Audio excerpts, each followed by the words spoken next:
Lionel Andres Messi, ব্যর্থ Messi, choker Messi এবং নাকাম Messi. এই তো 2016 সাল পর্যন্ত আর্জেন্টাইনদের কাছে, পৃথিবীর একটা বিরাট অংশের কাছে লিওনেল মেসির পরিচয় ছিল এই ব্যর্থতা, একটা ব্যর্থ মানুষ। সেখান থেকে আজকে 10 বছর পরে এই 2026 সালে লিওনেল মেসি অবিসংবাদিত মহামানব, আর্জেন্টাইনদের কাছে ম্যারাডোনার চেয়েও বড় ঈশ্বর। আজকে লিওনেল মেসির বন্দনা কে কতটা করতে পারে তাই নিয়ে প্রতিযোগিতা। বড় বড় মিডিয়া হাউস তাকে নিয়ে ডকুমেন্টারি করতেছে, বড় বড় মিডিয়া হাউস প্রতিদিন তাকে নিয়ে নানা রকম ফিচার প্রকাশ করতেছে। বাংলাদেশের রাজধানী ঢাকায় বসে দেবব্রত নামের একটি লোক প্রায় প্রতিদিন তাকে নিয়ে কন্টেন্ট বানায় খাচ্ছে। কি হলো এই 10টা বছরে, লিওনেল মেসির জীবনে কি ঘটলো যে ওরকম একটা চোকার পদবি থেকে এই মহানায়ক একটা জায়গায় চলে আসলো? শুধু কি মাঝখানে কয়েকটা ট্রফি জয়? এই 10 বছরের গল্প না, এটা আসলে 47 দিনের একটা গল্প। 2016 সালের 26 জুন থেকে 12 আগস্ট, এই 47 দিন আর্জেন্টিনায় একটা মহা আন্দোলন, গণ অভ্যুত্থান, জনজাগরণ হলো। এটার নাম ছিল নো তে ভাইয়াস লিও। এই মহা অভ্যুত্থান আসলে আর্জেন্টিনার ফুটবলকে বদলায় দিল, লিওনেল মেসিকে বদলায় দিল, আর্জেন্টিনার মানুষের মনোজগৎ বদলায় দিল। এবং সেটারই প্রতিক্রিয়া হিসেবে আজকে আমরা লিওনেল মেসিকে সর্বজয়ী ভূমিকায় দেখতেছি। এবং আজকে আমরা দেখতেছি যে আর্জেন্টিনার সত্যিকারের গণমানুষের নায়ক লিওনেল মেসি, যে লিওনেল মেসিকে আর্জেন্টিনা কখনো ঠিকমতো অ্যাকসেপ্ট করে নাই, ঠিকমতো নিজের ছেলে বলে মেনে নেয় নাই। এই যে মহানাটকীয় 47 দিন, এই 47 দিনের গণজাগরণের সঙ্গে অবশ্যই আমাদের নাম উল্লেখ করতে হবে এনজো ফার্নান্দেজের, নাম উল্লেখ করতে হবে হোর্হে ভালদানো, নাম উল্লেখ করতে হবে আরিয়েল ওর্তেগা সহ অসংখ্য মানুষের, অসংখ্য সাবেক খেলোয়াড়, সাংবাদিক, মানুষ অনেকের। কি হয়েছিল এই 47 দিনের মহাবিপ্লবটা, কি হয়েছিল সেই গল্পটা আজকে করব। আর্জেন্টিনার ইতিহাসে ফুটবলে সবচেয়ে বড় গণজাগরণের যে 47 দিন, এই 47 দিনের গল্পটা আজকে করব। এই 47 দিনের গল্পটা শুরু হলো এই মেটলাইফ স্টেডিয়ামে।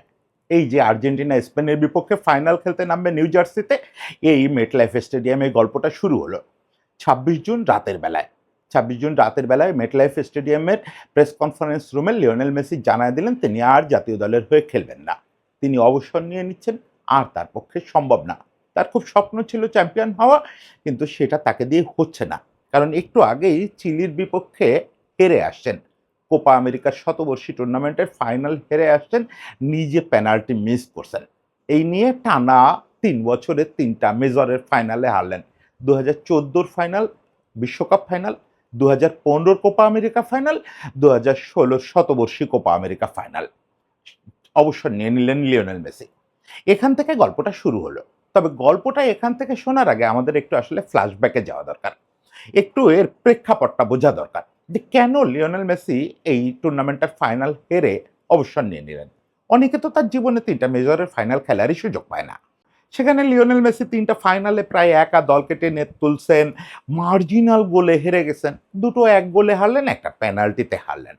তাহলে এটাতে এমন কি মহাভারত অশুদ্ধ হলো যে মেসিকে অবসর নিয়ে নিতে হবে, তাও এই বয়সে, আজ থেকে 10 বছর আগে? কেন এই পরিস্থিতিটা কেন তৈরি হলো? এই প্রেক্ষাপটটা বুঝতে গেলে আমাদের একটু আর্জেন্টাইন মানসিকতা এবং আর্জেন্টিনায় মেসির অ্যাকসেপ্টেন্স, এই দুটো জিনিস বুঝতে হবে। আর্জেন্টাইনরা অত্যন্ত জাত্যাভিমানী, মানে মাত্রাতিরিক্ত জাত্যাভিমানী আপনি বলতে পারেন। তারা ঠিক তাদের মতো করে আর্জেন্টাইন না হলে তাকে আর্জেন্টাইন স্বীকৃতি দিতে রাজি না। আর্জেন্টিনার পরিবারের জন্ম, আর্জেন্টিনার মানুষ নিজে আর্জেন্টিনাকে ওন করে, এটা তাদের জন্য যথেষ্ট না। তাদের জন্য আর্জেন্টাইন হওয়ার বড় শর্ত হচ্ছে তোমার জন্ম আর্জেন্টিনায় হতে হবে, এখানেই একটা মিনিমাম সময় পর্যন্ত বড় হয়ে উঠবা, এই ধুলো বালি মাটি এগুলো গায়ে মাখবা, এই বস্তিতে তুমি মারামারি করবা, এই ফুটপাতে খেলা শিখবা, তুমি এই গরিবের কথা বলবা, এই বস্তিবাসীর ভাষায় গালিগালাজ করতে পারবা এবং ডিয়েগো আর্মান্দো ম্যারাডোনার মতো মারামারি করতে পারবা।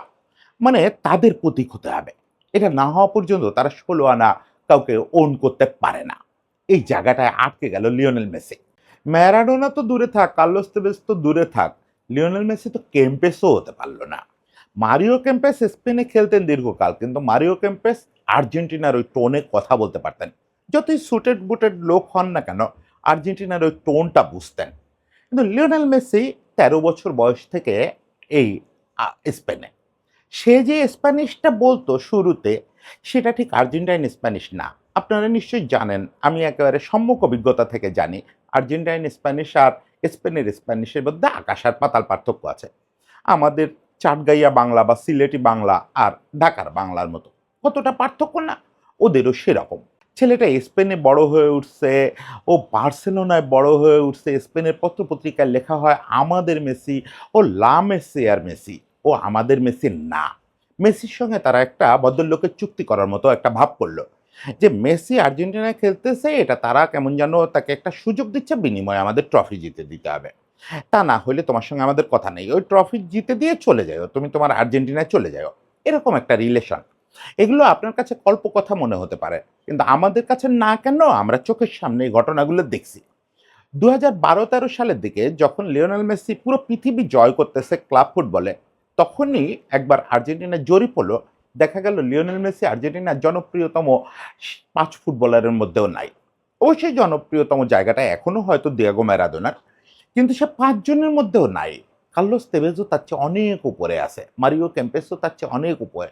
মেসি কোথাও নাই। মেসিকে তারা ওই ওনারশিপটা কখনো দেয় নাই। মেসিকে তারা একটা পাওয়ার যন্ত্র হিসাবে দেখছে, মানুষ হিসাবে দেখে নাই। যে মেসি একটা স্প্যানিশ, আমাদের হয়ে খেলে, ওর কাজ হচ্ছে ট্রফি জিতে দেওয়া, ওর কিসের আবেগ, ও তো আর্জেন্টিনারে ওন করে না। তারা যে মেসিরে ওন করে না এটা তারা বোঝে না, এবং এটাতে মূল উস্কানিদাতা, মূল ন্যারেটিভ তৈরি অবশ্যই আর্জেন্টাইন মিডিয়া, যে টপ মিডিয়াগুলো তারাই এটা বারবার মনে করায় দেয় যে ও হচ্ছে স্প্যানিশ, ও হচ্ছে বার্সেলোনার, ও আর্জেন্টিনার না। এবং তারা সাধারণ মানুষের ভিতরে ওই হাইপটা ছড়ায় দেয় যে মেসিকে আমরা আর্জেন্টিনার হয়ে খেলার সুযোগ দিছি, এটা তার জন্য একটা প্রাপ্তি, সেখানে তার বিনিময়ে আমাদের ট্রফি দিচ্ছে না। মেসি যে এই আর্জেন্টিনার হয়ে খেলাটা অনেক কিছু ত্যাগ করে খেলতে আসছে, এটা তারা মনেও করে না। মেসি এর বহু আগে তো বিশ্বকাপ জিতে যায়, যদি মেসি স্পেনের হয়ে খেলে, তাহলে তো ২০১০ সালেই তার হাতে বিশ্বকাপ থাকে। দেখেন, লুই এনরিকে বলছেন যে মেসির এই ছোটবেলায় ৫-৬ বছর বয়সেই তিনি অন্তত ১০-১২ বার কনভিন্স করার জন্য সন্ধ্যাবেলায় নিয়ে বসছেন যে লিও তুমি স্পেনের ওই খেলো, তোমার সিটিজেনশিপ আছে, তুমি ছোটবেলা থেকে এখানেই বড় হচ্ছ, তোমার বন্ধু বান্ধব সব স্পেনে খেলে, তুমি ওখানে যাবা কেন, ওখানে তো তুমি কারো চেনো না। ও বারবার বলে যে না লুই, আমার আসলে দেশ আর্জেন্টিনা, আমি রোজারিওতে যে জীবন ফেলে আসছি ওটাই আমার জীবন, আমি স্পেনে অতিথি হিসাবেই কাটাচ্ছি। এটা কতটা সিরিয়াস এটা আপনি বুঝবেন ২০১০ বিশ্বকাপ জয়ের পরে সেসের দেওয়া একটা ইন্টারভিউতে। সেস ফ্যাব্রিগাস ওই ১০ বিশ্বকাপের পরে যখন ট্রফিটা নিয়ে বার্সেলোনায় আসলো স্পেন দলটা, ওই দলটা তো কার্যত বার্সেলোনা দল ছিল, ৮ জন মনে হয় বার্সেলোনার খেলোয়াড় ছিল। এবারও প্রায় তাই। তবে ওবার তবু ক্যাসিয়াস বা রামোস ছিলেন দলে, রাউল ছিলেন। কিন্তু এবার তো জাভি অলonso ছিলেন। তো এবার তো তাও নাই। ফলে এবার তো আরো বেশি বার্সেলোনার, ওভারও বার্সেলোনার। তো ন্যু ক্যাম্পে একটা সেলিব্রেশন হয়েছিল। ন্যু ক্যাম্পে সমস্ত বার্সেলোনার ফুটবলাররা উপস্থিত, গ্যালারি ভর্তি স্প্যানিশরা উপস্থিত, মূলত কাতালানরা উপস্থিত। ওখানে বিশ্বকাপ ট্রফিটার প্রদর্শনী হচ্ছে। ট্রফি ঘিরে সব স্প্যানিশরা হইচই করতেছে। লিওনেল মেসি মাঠের এক প্রান্তে, সে তো বার্সেলোনার মেম্বার, তাকে তো অনুষ্ঠানে থাকতে হয়েছে। সে একদম মাঠের এক প্রান্তে মাথা নিচু করে দাঁড়ায় আছে। মানে কিরকম একটা কষ্টের ব্যাপার না। ২০১০ সাল, সে বিউটিফুল ফুটবল খেললো, তার দলটা জার্মানির বিপক্ষে ওভাবে হেরে গেল, তার সামনে তার বন্ধুরা ট্রফি নিয়ে উল্লাস করতেছে, সে ওইদিকে মাথা উঁচু করে তাকাতেও পারতেছে না। হঠাৎ করে ব্যাপারটা সেস ফ্যাব্রিগাস খেয়াল করছে। সেস হেঁটে এসে উৎসব থেকে বেরোয়, ও বাকিরা উৎসব করতেছে, হেঁটে এসে লিওর পাশে দাঁড়ায়ছে। তো লিওরে বলতেছে, লিও এটা তোমারও জয়, তুমি মাথা নিচু করে থাকো না, এটা তো আমাদের সবার জয়, যেভাবেই দেখো। ফলে আমি তোমারও অভিনন্দন জানাচ্ছি। তো সে হেসে সেস ফ্যাব্রিগাসকে বলছে যে তোমার অনেক অভিনন্দন, তোমরা বিশ্বকাপ জিতছ। ও সেস হঠাৎ করে বলতেছে যে লিও তোমার কি রিগ্রেট হয়, এমন কি হতে পারতো আমরা যারা একসঙ্গে বড় হয়ে উঠছি। সেস আর লিও কিন্তু, যতই সেস পরে আর্সেনালে তার সুনাম করুক, সেস আর লিও কিন্তু মূলত লা মাসিয়ার বন্ধু। বলতেছে তোমার কি মনে হয় যে আমরা যদি সবাই স্পেনে একসঙ্গে খেলতাম, তুমিও যদি স্পেনে খেলতা, তাহলে এই দিনটা তোমার আরো বেশি হতো। তো মেসি তার দিকে তাকায় হেসে বলতেছে, সেস তুমি তো অনেকদিন ইংল্যান্ডে খেললা, এমন যদি হতো যে ইংল্যান্ড দলের সঙ্গে তুমি ন্যাচারালাইজ হয়ে ইংলিশ হয়ে গেছো, তুমি ইংল্যান্ড দলের সঙ্গে একটা ট্রফিও জিতছো, তুমি কি ওটা নিয়ে উল্লাস করতে পারতা? মন থেকে উল্লাস করতে পারতা বলো তো? তোমার কি মনটা এই বার্সেলোনা শহরে পড়ে থাকতো না? তোমার কি মনে হতো না যে স্পেনের হয়ে জয়টা তো হইল না? আমি আসলে রিগ্রেট করি না। হয়তো তোমাদের মতো এরকম ট্রফি নিয়ে আমার কোনোদিনই উল্লাস করা হবে না। কিন্তু আমার আসলে প্রকৃত আনন্দ ওইটাই হতো যদি আর্জেন্টিনার হয়ে জিততে পারতাম। সেটা পারিনি ফলে ওই নিয়ে আফসোস করে লাভ নাই। এতটাই সে মিস করতো এবং ওন করতো, করে সবসময় আর্জেন্টিনাকে। এবং আর্জেন্টিনার হয়ে খেলার জন্য সে কিন্তু তার স্প্যানিশ পাসপোর্টকে মানে সে অনেকটা বলা যায় প্রত্যাখ্যান করছে যে স্পেন থেকে বারবার বলা হচ্ছে সে স্পেনে খেলতে রাজি হয় নাই। আরে ভাই, সে তো চাইলে ফ্রান্সের হয়েও খেলতে পারতো, সে তো চাইলে ইতালির হয়েও খেলতে পারতো। তারা তো 4টা পাসপোর্ট। ফলে সে বিশ্বকাপ খেললে, এর যে কোনো দলের হয়ে খেললে তার তো 2022-এর অনেক আগে হাতে একটা বিশ্বকাপ থাকতো। ফ্রান্সের হয়ে খেললেও থাকতো, ইতালির হয়ে খেললেও থাকতো, স্পেনের হয়ে খেললেও থাকতো। কিন্তু আর্জেন্টাইনরাও এটা কখনো উপলব্ধি করতে পারে নাই। আমি আসলে পৃথিবীর কোথাও সাধারণ মানুষ, এই যে পাবলিক সেন্টিমেন্ট, এটাকে সরাসরি দায় দেই না। কারণ পাবলিক সেন্টিমেন্ট তৈরি করে ওই দেশের সুশীল সমাজ, ওই দেশের মিডিয়া একটা ন্যারেটিভ তৈরি করে। মূলত আর্জেন্টিনার যে মিডিয়া, প্রভাবশালী মিডিয়াগুলো, তারা মেসিকে আপনজন ভাবে নাই কখনো। এটা একটা বড় কারণ। চাইলেই তো মেসির ইন্টারভিউ পাওয়া যায় না। ওসব দেশের কালচার, লাতিন দেশগুলোর কালচার খানিকটা বাংলাদেশের মতো।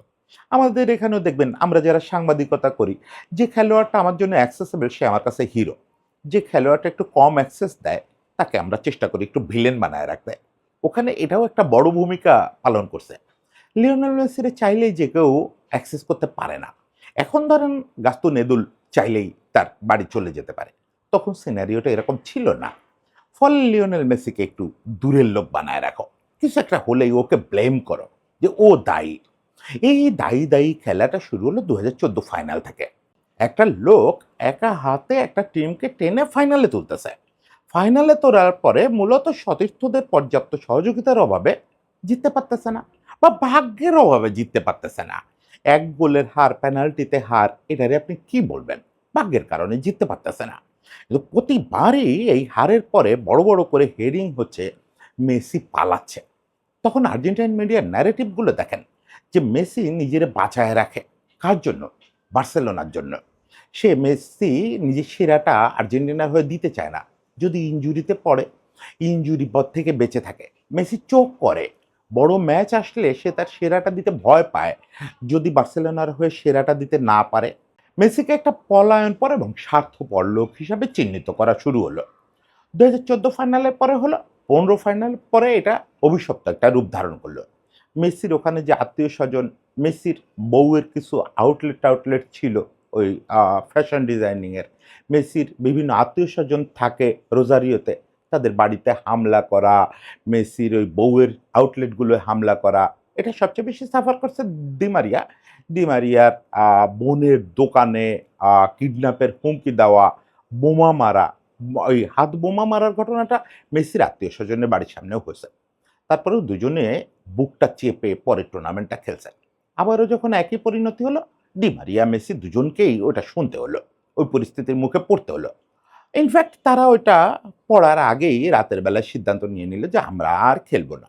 লিওনেল মেসি প্রকাশ্যে জানালো, হ্যাভিয়ার মাসচেরানো সহ আরো কয়েকজন জানায় দিল যে ওকে আমরাও না, আর খেলতেছি না। ডিমারিয়া, বিগিয়া সহ কয়েকজন ওয়েট করতেছিল পরদিন সকালের জন্য। হিগুয়েনও জানায় দিল যে আর খেলবো না। আগুয়েরো শুধু মিডিয়া তাকে জিজ্ঞেস করলে সে বলল যে আমরা একই পথে সারা জীবন চলছি, আমি আর লিও, আমরা আলাদা পথ চুজ করব না। ও যেহেতু পথ চুজ করে ফেলছে, আমারও চুজ হয়ে গেছে। মানে ওই সেটআপটা প্রায় সবাই একই সিদ্ধান্ত নিয়ে নিল।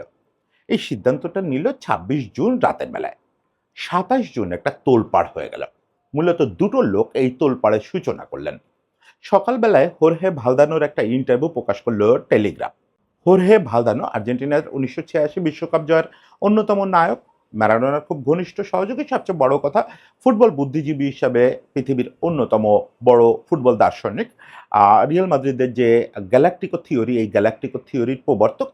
ভালদানো ওখানে বললেন যে আর্জেন্টাইনরা জাতি হিসাবে যে কতটা আক্রমণাত্মক এবং কতটা অকৃতজ্ঞ তার প্রমাণ হচ্ছে লিওনেল মেসির এই অবসর নেওয়া। এই ছেলেটা অলরেডি আর্জেন্টিনাকে প্রায় কোনো সাপোর্ট ছাড়া যা যা এনে দিছে, তার জন্য সারা জীবন তার কাছে কৃতজ্ঞ থাকা উচিত ছিল। কিন্তু আমরা শুধু তার কাছে চাইছি চাইছি আর চাইছি, কখনো জিজ্ঞেস করি নাই তোমার কি দরকার, কখনো কেউ ওর কাঁধে হাত রাখে নাই। এটা খুব দুর্ভাগ্যজনক একটা ব্যাপার হলো যে এরকম বিশ্বের সর্বকালের একটা শ্রেষ্ঠ খেলোয়াড় সে সামান্য একটা অপ্রাপ্তির কারণে এভাবে চলে গেল। এটা বিশ্ব ফুটবলের জন্য মিসিং, আর্জেন্টিনার জন্য মিসিং। ওনাকে জিজ্ঞেস করা হলো যে মেসিকে কি এখান থেকে ফিরে আনা সম্ভব, আরেকবার আর্জেন্টিনার হয়ে খেলানো? উনি বললেন আমি সেরকম কাউরে দেখি না, এখন তো ওর কাঁধে হাত রাখা দরকার।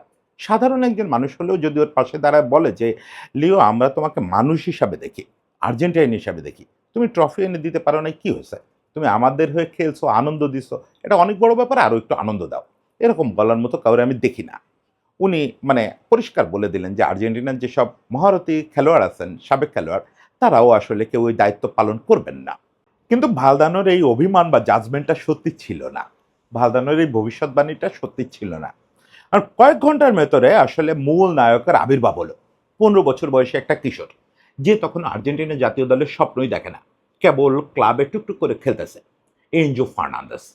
আজকে এই যে লিওনেল মেসির সবচেয়ে ঘনিষ্ঠ ছেলেগুলোর একটা, সবাই ঘনিষ্ঠ, তাই বাচ্চারা সবাই ঘনিষ্ঠ, এই যে লাস্ট ম্যাচের পরে লিওনেল মেসির কাঁধে নিয়ে ঘুরলো, এই যে 2022 বিশ্বকাপে লিওনেল মেসির পাশে মঞ্চে উঠছিল সেরা উদীয়মান খেলোয়াড়ের পুরস্কার জিততে, এই সেই এনজো ফার্নান্দেস, যে এনজো ফার্নান্দেস বক্সের বাইরে থেকে সবার বিরুদ্ধভাবে একের পর এক শট ট্রাই করে একটা গোল আলটিমেটলি করেই ফেলল। সেই এনজো ফার্নান্দেস তখন বাচ্চাটা, সে ফেসবুকে বিশাল একটা লেখা লিখল। এই লেখাটাকে আপনি বলতে পারেন আর্জেন্টিনার জনচেতনায়, আর্জেন্টিনার বিবেকে, আর্জেন্টিনার মানুষের বিবেকে একটা চপেটাঘাত হয়ে আসলো। এই চিঠিটা কার্যত আর্জেন্টিনার মানুষকে আয়নার মুখোমুখি দাঁড় করায় দিল। তারা সবাই কেমন যেন হ্যামিলিয়নের বাসিওয়ালার মতো এই চিঠিটা পড়ে ঘর থেকে বেরিয়ে আসলো। আসেন একটু চিঠিটা পড়ে শোনাই। চিঠিটা তো মূলত স্প্যানিশে লেখা ছিল, সেখান থেকে ইংরেজি অনুবাদ, সেখান থেকে আমি বাংলা অনুবাদ একটু নিজের মতো করে করছি। ফলে এটার টোনটা কতটা এনজো ফার্নান্দেজের মূল চিঠির মতো থাকবে সেটা নিয়ে আপনাদের সন্দেহ থাকতে পারে, তবে আমি মূল টোনটা ধরার চেষ্টা করছি। আমি একটু বলি, আমরা তোমাকে কিভাবে বোঝাবো লিও, যেখানে আমরা নিজেরাই এক একটা আস্ত বিপর্যয়। আমাদের নিজেদের জীবনে তো তোমার কাঁধের চাপের 1% কোনোদিন আসেনি, তাহলে আমরা তোমাকে বোঝাবো কোন মুখে? তুমি যখন সকালে ঘুম থেকে উঠে আয়নায় মুখ দেখো, তুমি খুব ভালো করেই জানো যে একটা দেশের 4 কোটির বেশি মানুষ চাতক পাখির মতো তোমার দিকে চেয়ে আছে।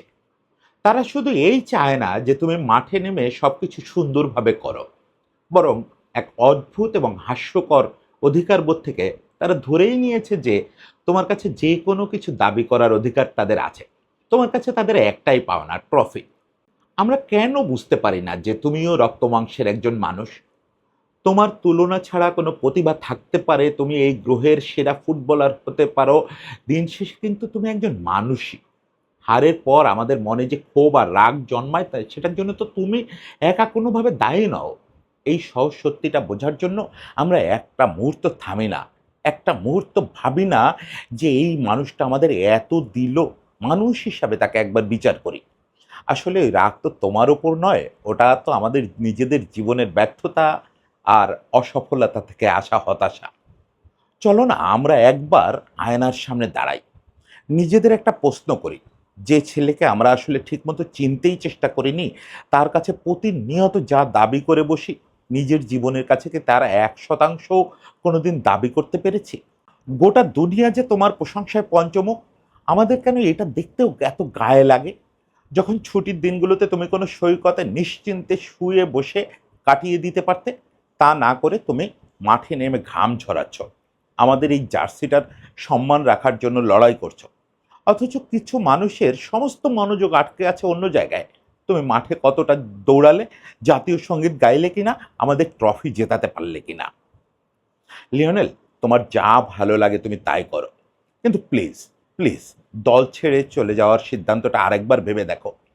যদি কোনো কারণে আমাদের কথা রাখো, যদি ফিরে আসো, তাহলে শুধু আনন্দ করার জন্য ফিরে এসো।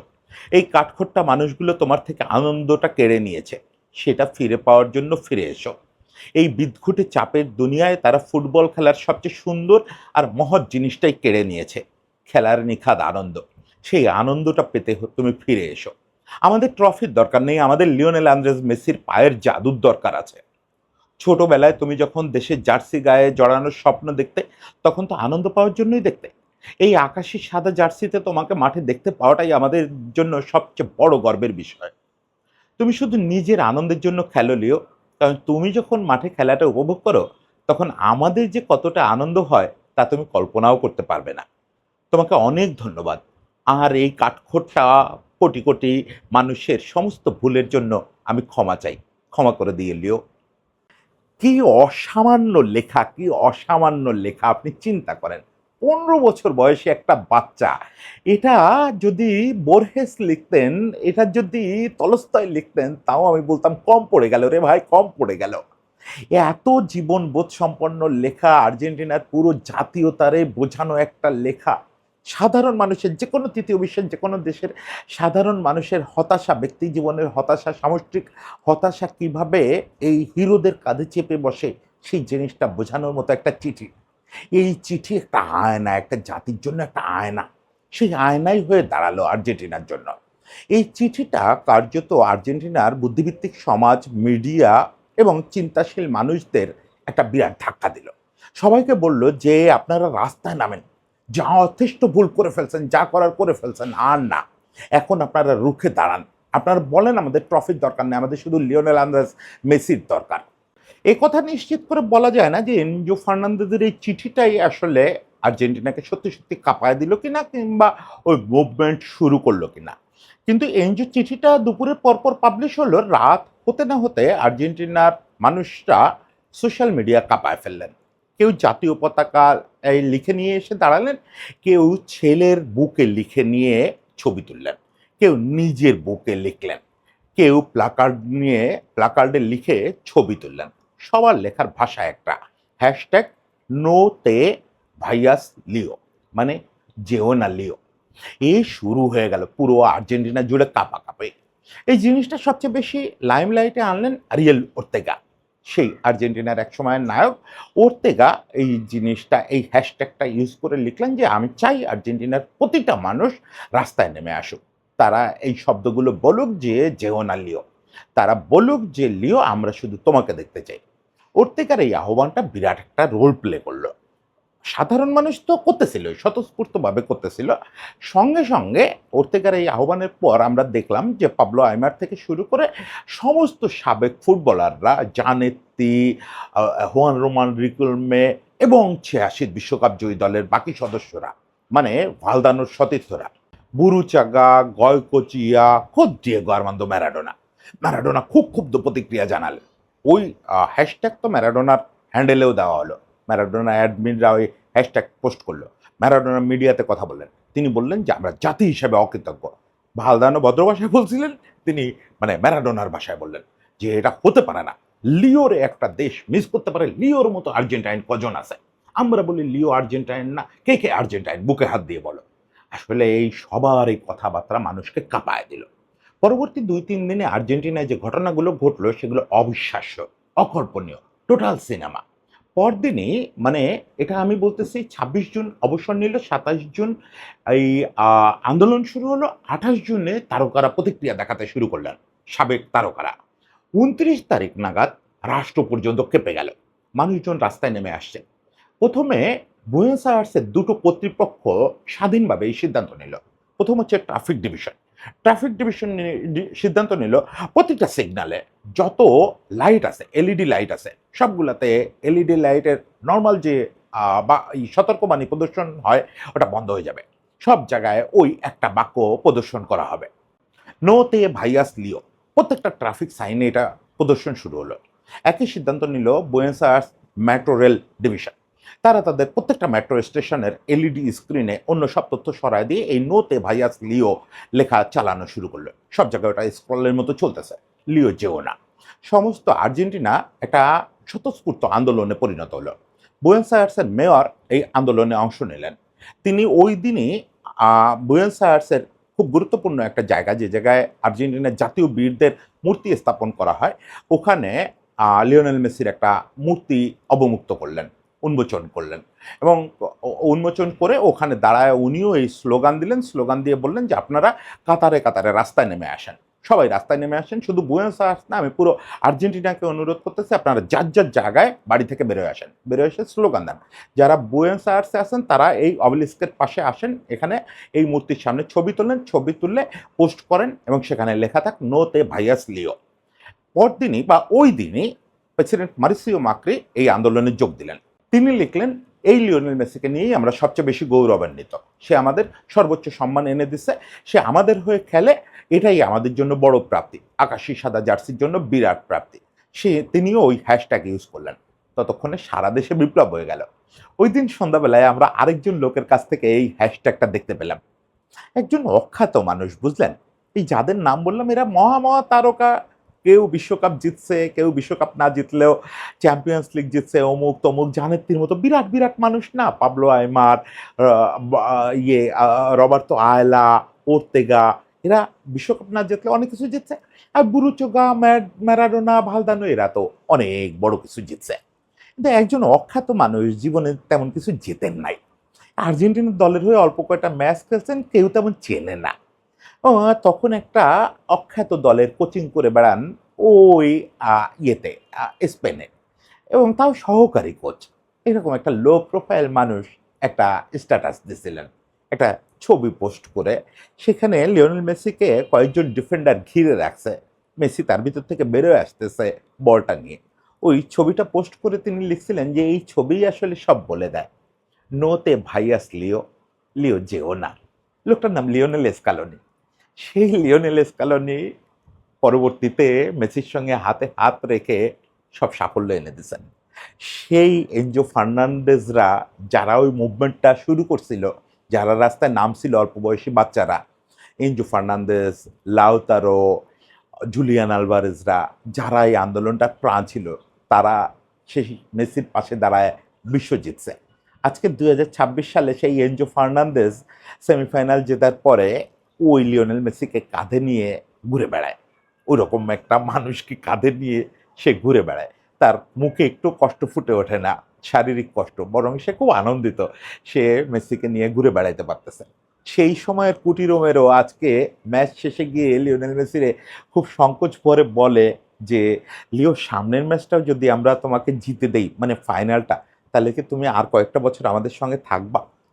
এই যে বাস্তবতা, এই যে মহানায়ক হয়ে ওঠা, একজন চোকার বলে পরিচিতি পাওয়া মহানায়ক, সে সময়ই আসলে সে মহানায়ক ছিল।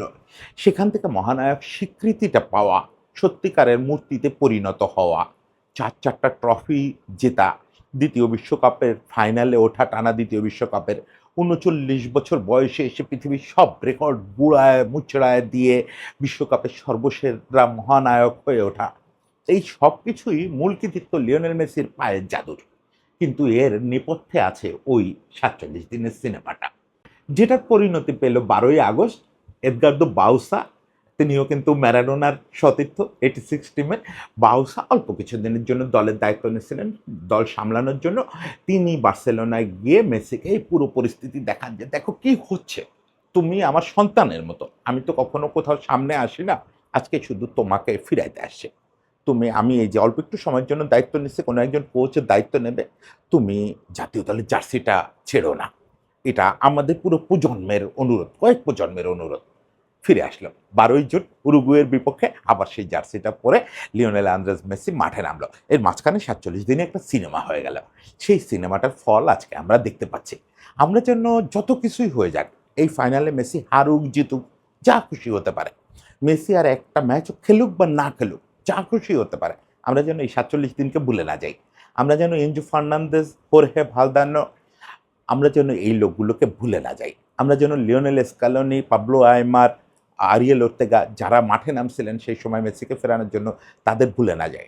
আমরা যেন আর্জেন্টিনার কোটি কোটি মানুষ, ট্রাফিক অথরিটি, মেট্রো অথরিটি, তারা যে চেতনা ফিরে পেয়ে রাস্তায় নেমে আসলেন, আন্দোলন করলেন, এই জিনিসটা ভুলে না যাই। এই 47 দিনকে আমরা যেন ভুলে না যাই।